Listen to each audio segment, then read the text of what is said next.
Lions TV, we are sponsored by Regal Elevators and Lifts Consultants Limited, a company that is owned and operated by a Millwall fan, just like every single one of the sponsors that you can already see on the screen. If you are going to do a bit of business in 2021, then please keep it in the Millwall family by checking out all of our sponsors' website links in the description below or on our website, www.lionstv.co.uk. This is your Thursday club. We're going to look back at Tuesday's very good performance, 0-0 at home against league leaders Norwich.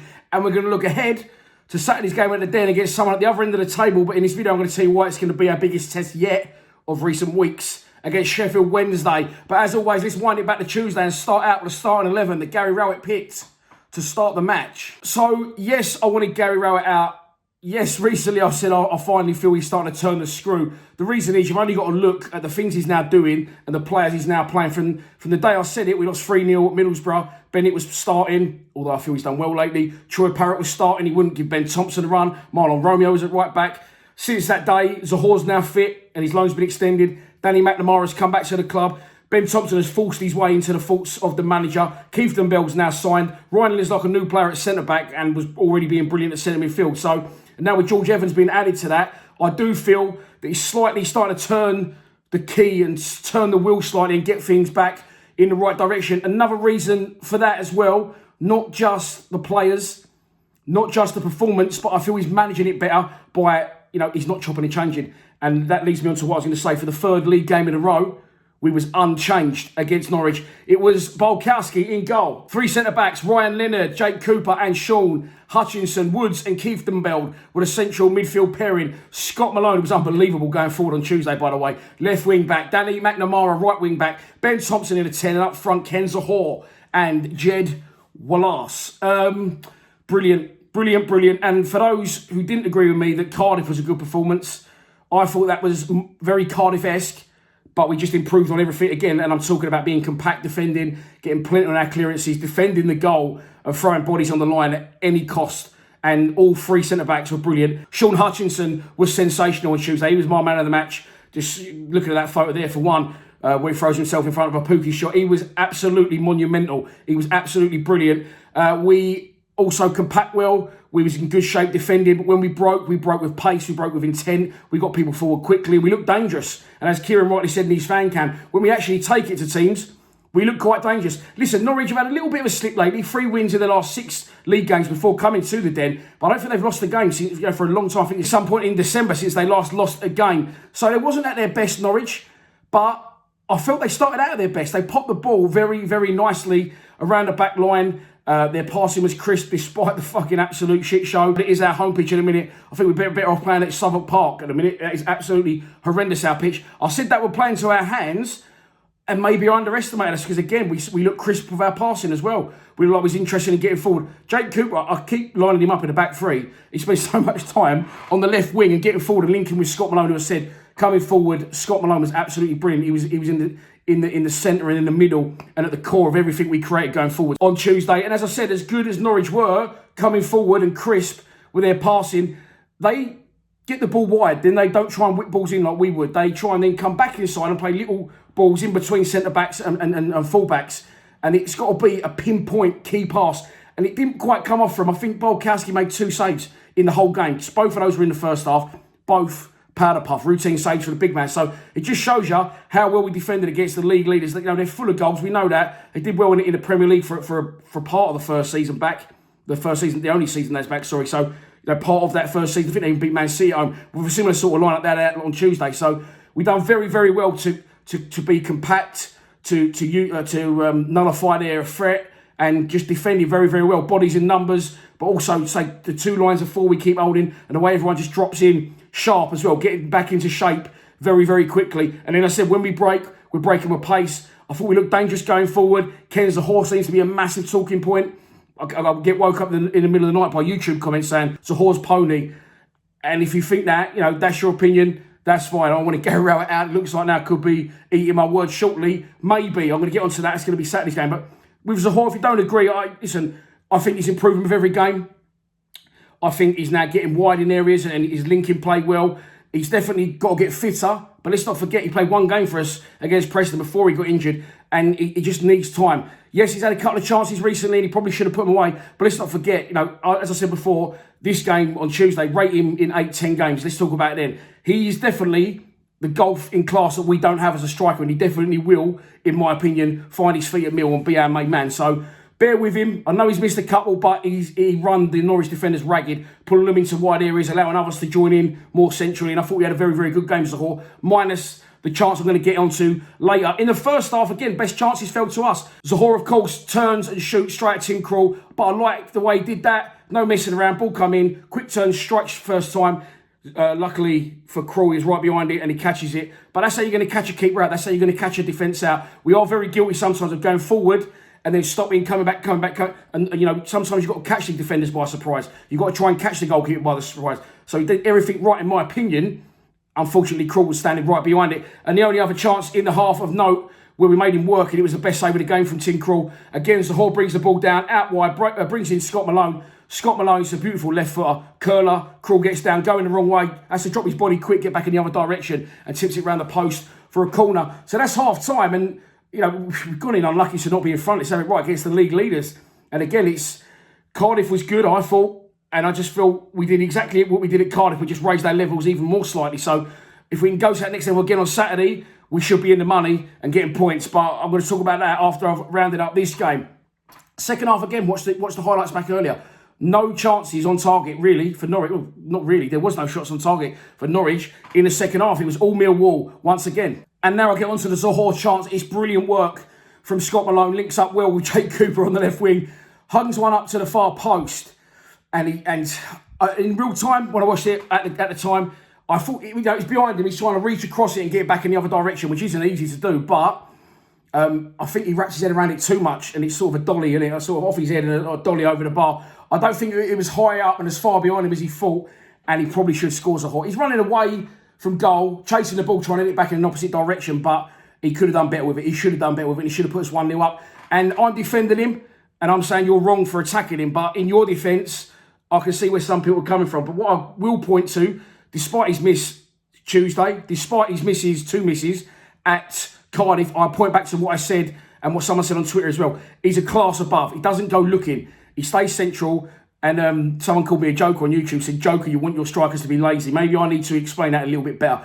I want them to stay central. I want them to demand to be fed a ball, to give themselves opportunities to score. They don't want to go looking, which some of our strikers do because you can get frustrated if you're playing up front and not a lot is going on, so you go looking. Zohore doesn't do that. What Zohore also does is, how many times have we seen Bavardson, have we seen Bradshaw, and at times Smith are marked 8 yards out with a ball at their feet. I know he's missed them, but his movement off the ball is very good. That's how he's getting into those positions and getting himself free of his marker. So with most goal scorers, as you know, get one and the rest will follow. It's a confidence game. You get in the positions, he's got the class, and once he gets one, I believe that will just continue to happen. After that, 2 penalty appeals for Millwall. The Hutchinson one in real time, I didn't really get a good look at. I've watched it back, and I might upset a few here. I'm going to disagree with a lot of you. I don't think either of those were a penalty, if I'm honest. Yes, we are always on the end of shocking decisions from the officials. This guy in particular, who Kev Toomey, our sponsor, loves, by the way, in his skin-tight purple top, and he's got a little nickname for him, which I won't mention. If you want to see that, then look at Kev's videos. He did fuck us over at Swansea. 2 penalty appeals on this day. I think it may have impaired a few fans' view of the ref, because Toomey was screaming for 2 penalties. Others were screaming for 2 penalties online. And I'll tell you why now I don't think they were penalties. Could have been given. I've seen penalties given for less. But for me, not a penalty. Because, again, great work from Scott Malone. Goes down the wing, cuts it back. Tim Krul goes down. I don't know if it's the pitch plays a part or he just loses his concentration. But he sort of puts his knees in front of his body as he goes down. And it takes a funny bounce. Hits his knees, goes up in the air. Hutch comes in. I love Hutch. Probably my man of the match. Toss up between him and Scott Malone. But he goes looking for it. The guy puts his hand there, okay? He does put his arm up. But he doesn't pull Hutchinson's shoulder. He doesn't lean into Hutchinson. He just puts his hands up, literally, and just puts his hand on his back like that. He just touches him. He doesn't, lean into him, push. And I think Hutch knows. The way Hutch goes down is very theatrical. And no penalty. And in that instance, in my opinion, right decision. Second one, Mason Bennett, who I'm going to give praise to. And again, a little thing that Rowett changed. He hasn't yet done it with Woods. But that I'll get to that in the pre-match in a minute, is he started to drop Mason Bennett, and Mason Bennett can't get inside now to start. And it seemed at one point that under Rowett, no matter what Woods did, no matter what Bennett did, they were first names on the team sheet every week. So now he's finally, he sucked it up and he's dropped Mason Bennett. I'm not saying Mason Bennett isn't a good player. He definitely needs more desire, a better level of fitness, amongst other things, and to stay fit. But I feel that the last 3 games Bennett's come off the bench, I feel he's done very well. I think he wants his shirt back now. I think he's got his bit between his teeth and he's got the bollock with it, and he wants his shirt back. And I thought he done very well to try and get in the position that he did. He tries to get in front of the defender. It's strong. They're both strong. They do link arms, but it's 6 of one, half a dozen the other. For me, sorry again, it's not a penalty. And as I said, there's been some shocking decisions that I've covered on the show, and ones that I haven't, because I don't always like to go on about refs. Yes, we do get shocking decisions from officials, full stop. That, unfortunately, I don't like to play that card, but it's a fact. But on this occasion, 2 shouts for a penalty. In my honest opinion, neither one was. So I was absolutely buzzing during the live stream as people were commenting in the comments. Once again, thanks for all the support on the live streams. Nearly 6,000 people tuned in from as far and wide as Denmark, Brunei, Texas, in America, and Australia as well, New South Wales. People from everywhere tune in. So if you do want to get involved in our live streams, we will be live streaming again on Saturday from 2:30 as it's a 3 p.m. kickoff. But I can always scope who's playing well, because if I'm not saying their name a lot, or I'm saying their name a lot, so I just commentate through the whole game. Another way I can scope if the game's exciting or it isn't, is if we end up talking in the live stream about what biscuits we like, what booze we're drinking, what game shows we watched in the 80s, which can happen. I only do those things if nothing's happening on the pitch. I commentated from start to finish on Saturday. It was a high intensity, very professional, well-drilled performance from the team, in my opinion. And we kept going to the very end, and we deserved to win the game. And of course, we nearly did win the game. At this point, again, teams coming forward towards the end, last 5-10, that's to be expected. We can't keep our levels up. They're a side, obviously, that think they should be winning the game, and maybe rightly so, at the top of the tree. But we sit back last 5, maybe, we're out of gas, and they come at us, and as a result, their right back's taking a throw on, throws it to Tim Krul, who's like venturing towards the halfway line. He puts it to the left back. The left back controls it, goes to pass it, gets stuck in the mud, and it drops to Jed Wallace. Now, I do criticise Jed at points, but I can't criticise him for this. He misses an open goal from 40 yards. Bear in mind how far out he was. Watched it back a few times today.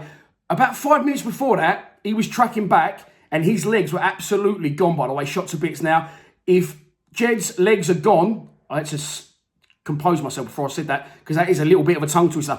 Jed's legs were absolutely gone, and as a result, I just couldn't praise him enough. So when it does come to him, he's got to get at his feet quickly on a boggy pitch, 95 minutes into a game.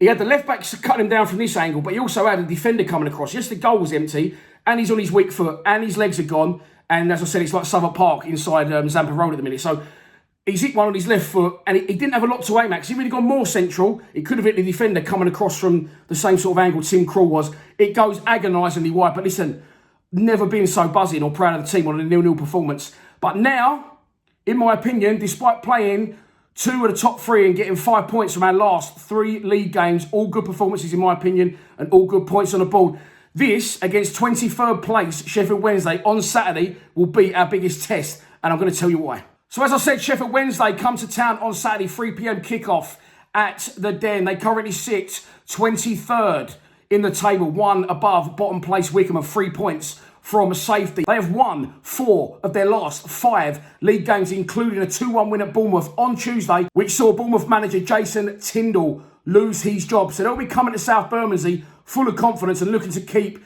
their decent run going. Of course, Neil Thompson, interim manager, he wants a job on a full-time basis. So they're definitely coming to town at not a great time for us. They did get points deducted at the start of the season. I think it was 10 points. I think they got reduced to 6. I'm not sure on that one. I probably should have done a little bit more research.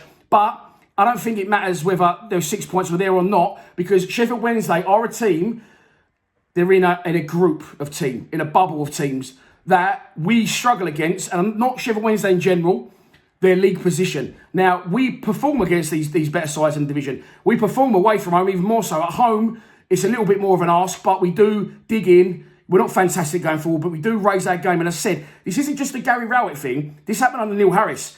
And throughout the years, we topple teams, Prem teams in the Cup, and then we go and lose 1-0 home to Rotherham and 5-0 home to Rotherham and stuff like that. So the problem for us, and the biggest test of Gary Rowett's sort of newfound rise in success, since I said I wanted him out, and it is advantage Rowett. If you do want to keep on me in the comments, it is advantage Rowett, and I will happily sit here with a big smile on my face if he guides us to safety. Problem he got is Rotherham keep winning games. Derby lost to Rotherham last night, but they keep winning. They've started to get on the up now, and they will do, of course, with Wayne Rooney. So I expect them to get clear. Sheffield Wednesday have won 5 of the last 6. So although our form has improved slightly and our results have improved slightly, we're still only 6 points from safety ourselves. So, as I said, the biggest issue for me is the Sheffield Wednesdays of this world, the Huddersfields of this world, the Coventrys of this world. I don't know what it is.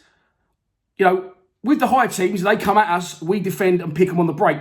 With the lower teams, do we attack more and try and break them down and they pick us off? Maybe, but not so much. I just think there's this thing, and I will call it a thing, I'll call it a hoodoo, you fucking thing. But I don't know what it is. But we can't seem to do the business. So for me, we needed to find better players. Rowett needed to realise what a Millwall performance and a player entails, what the DNA that is. He's done those things. He's brought in other players now that are more Millwall-based. Keith and Build again, brilliant the other night, in my opinion. But this is the biggest test now. We found a small level of consistency in 3 games. But as I said, the lower teams are the problem. And for me, as I said, so far in this mini revival that Gary Rowett's had, this is the toughest test so far. Will he go? As I said, because he's learning, he's gone for 3 games in a row, unchanged side. Now, I would say go with 4, okay? But no disrespect to any players watching or any players from any team watching, if there is any at all. Footballers are powder puff these days. They're not like it was back in the day where 14 men would play the entire season, 2 subs and just get on with it. They've played 3 games in a row in the space of like 7, 8 days. So he could be looking to make changes. If he makes one change, I think he'll bring in George Evans into the back 3. I think he'll push Ryan Leonard back into midfield and he drop Ben Thompson out. Which, and by the way, Tomo, if you are watching or someone who knows Tomo's watching, please, I don't know when his birthday is, buy him some fucking long studs. Yeah, listen, he's sliding all over the place. But what he did at times, at points, was tenacious. He won tackles or he picks up loose balls on the edge of our box and he travels 40, 50 yards. And Jed does that. And even if your end product then isn't great, it doesn't matter because you've dragged your team up the pitch, you dragged us out the mix, and you've shown confidence in your own ability and desire to try and make things happen. So I thought Thompson had a good game. However, I think Rowett still doesn't rate him, and I think Rowett has had to bow down to what he did. You know, even at this point, when we lost at Middlesbrough 3-0, and then we was 3-0 down at Forest, he then brings Ben Thompson on who scores. And after that, Thompson he couldn't not play Thompson anymore. He had to crumble. But I think now with George Evans coming in, you're going to see Thompson go out the team, Leonard come back into a 10. I would be tempted, if he is going to do that, and he is going to play Keith and Bell, Leonard and Woods, and I'll keep going on about it, and I think to myself, when you do your video, don't fucking mention my words, because it makes out you're fucking, you're aiming for him. Which in a way I'm not, because he's just a pro that does his job. Not very well for our team, in my opinion. However, he can knock those killer balls. We've seen videos that get posted online of him scoring goals for Brentford. So what I'm going to say is this. I will be very interested because he does have a brilliant passing range, better than a lot of our players, and he can unlock doors. But that passing range isn't any good doing a figure of 8 round fucking Bart and Sean Hutchinson and Jake Cooper at the back. Get Woods to the 10. Let's see what he can do. I know he can unlock doors. He knocks a beautiful few balls the other week through a game I can't remember now. And he also done it at Charlton away for Jed. So why not Woods, if he's not going to do loads of running, if he's going to waddle about the pitch with his little ginger nut, stick him in the 10. If you're going to stick someone in the 10 and let Lenny and Keith and Bill break the play up. And I'll be very interested to see how that goes. So that's what I think he'll do anyway. But I think he'll put Leonard in the 10. I think he'll make probably one change. I did think for the game on Tuesday, he might bring in Romeo back in for Danny Mack. And Romeo, when he come on, give a sloppy free kick away late, yes. But again, he looked tenacious, he looked angry, he looked like he wanted his fucking shirt back. And that can only be a good thing. Danny Mack doesn't deserve to get dropped. He's brilliant for us. He's a little bit keen at times jumping in, but that's one where he's a little bit green, he's getting used to the division. And another, he just fucking wants it so bad, which I don't mind. Don't mind mistakes, don't mind people falling over. If you can see everything about them suggests they're fucking desperate to play for this club and turn things around. And we are turning things around. So as I said, advantage route at the minute, but Saturday is going to be a tough test. And now I'm going to have to give you a prediction. So this is it, your pre-match prediction. And here we go. I have thought long and hard about this. And I've been very negative over the last few weeks. I've been a little bit more positive. And I said, the Norwich prediction, I said 2-1 Norwich with a smile on my face because I felt we got the team back a bit and the desire back a bit. And they did show that. And they outdone my expectations by drawing 0-0. I want to say, honestly, my heart wants to say to you now that we are going to turn the corner and we're going to turn Sheffield Wednesday over 2-3-0. And if we play like we did on Tuesday or we play like we did last Saturday, or we play like we did the Tuesday before that against Watford, Cardiff and Norwich, we should comfortably win the game. But unfortunately, and I've got to be honest with you, I was gonna say, yeah, we're gonna do it. I think we're gonna lose the game. I'm sorry, I think we're gonna lose the game by 2-0. I don't know what it is. As I said, I'm not blaming Gary Rowett because it's not a Rowett thing. It's just the Millwall thing over recent years. We struggle at home against the lower sides. I think we'll be more attacking, more confident. I think we'll try and knock on the door for a long time. The lack of quality in front of goal is still there, and I'm backing Zaha to turn that around the more games he plays and the more fit he gets.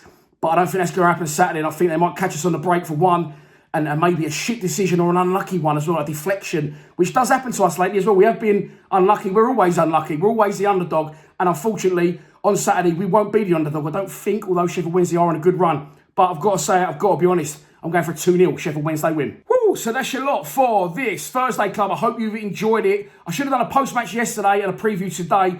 2 Lions Lounges yesterday. I did Bobby Barry in the morning. I did David Thompson in the evening. He's absolutely off his tits, by the way. He said I look like I've been chewing on a cat. I think he's referring to my beard and moustache.